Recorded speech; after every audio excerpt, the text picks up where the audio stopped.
Hey guys, last video, this is month 12.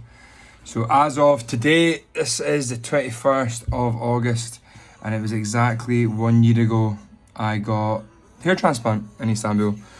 So I was a bit quiet for the last kind of couple of months because there's not been any real changes, to be honest.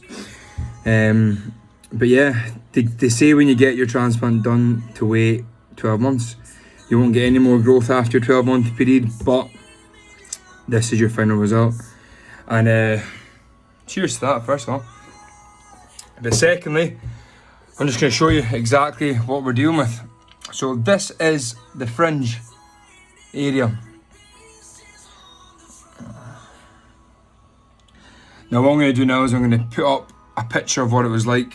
So the angle I took the day before I went in for my transplant was like this. And then this is it now. I've just had it cut as well about a week ago. But basically I could not be happier. My confidence is through the roof. Just, it's turned out so well for me. Coloration, I've been wondering why mine grew in kind of brown, as you can tell. Sorry, I'm taking this from my office as well, so that's why it's like not the nicest setup. Working from home, innit, COVID. But yeah, I was always wondering why mine grew in kind of brown at the front when I'm grey, especially when they take all the hair from the side.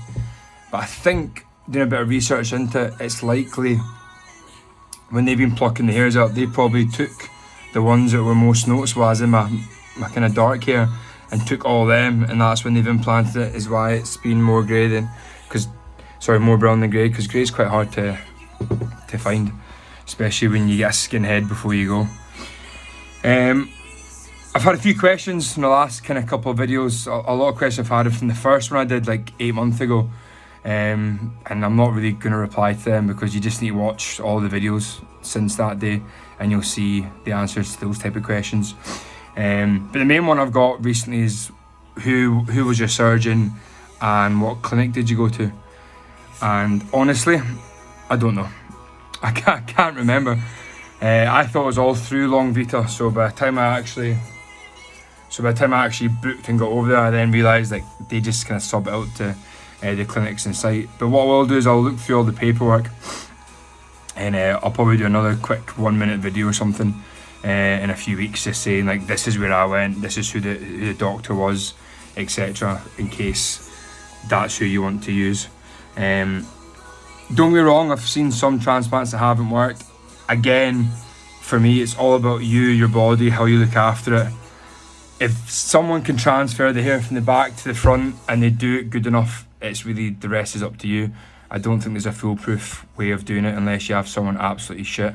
But from everyone that I've known, like generally I've had 3 pals that have gone through Longevita and all of theirs have turned out brilliant, which gave me the confidence.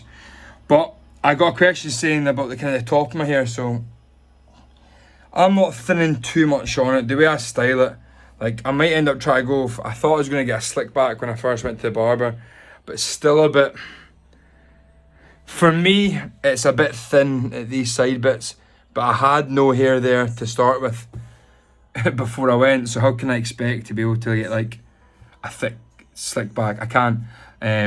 You kind of need to go with what your haircut is, and also what the style you've got is.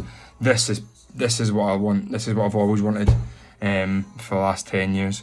But to try and get this back into what like a big huge quiff, it's not going to happen even after a transplant. And I thought I might, but then when you actually sit down and realise they're putting transplanted hair into their front. So I mean it's thick. Don't get me wrong, mine's quite thick. But in the certain light of day, like wait there, I've got a wee table light here. Let me see if this works. So you can kind of, I'll put that way maybe.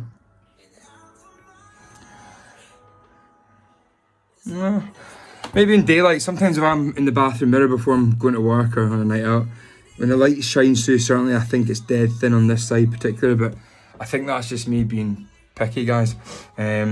But I'm obviously delighted there's no issues or qualms from my side of things.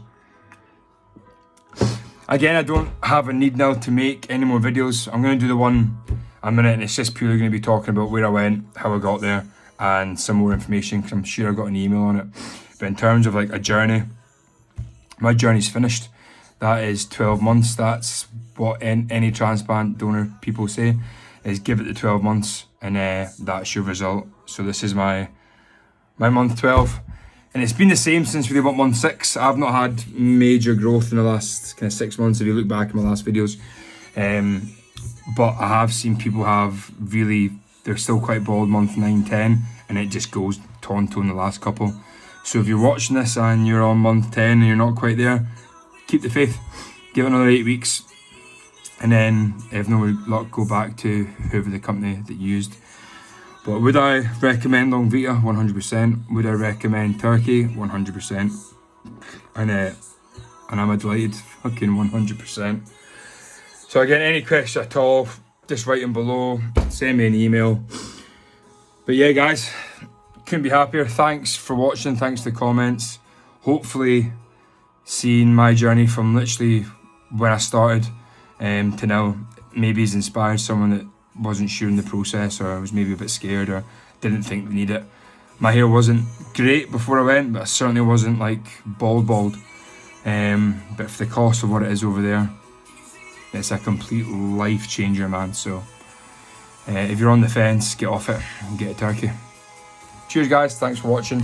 And yeah, I'm always here for, even if you're watching this like 3 years from now, send me an email and I'll best come back to you.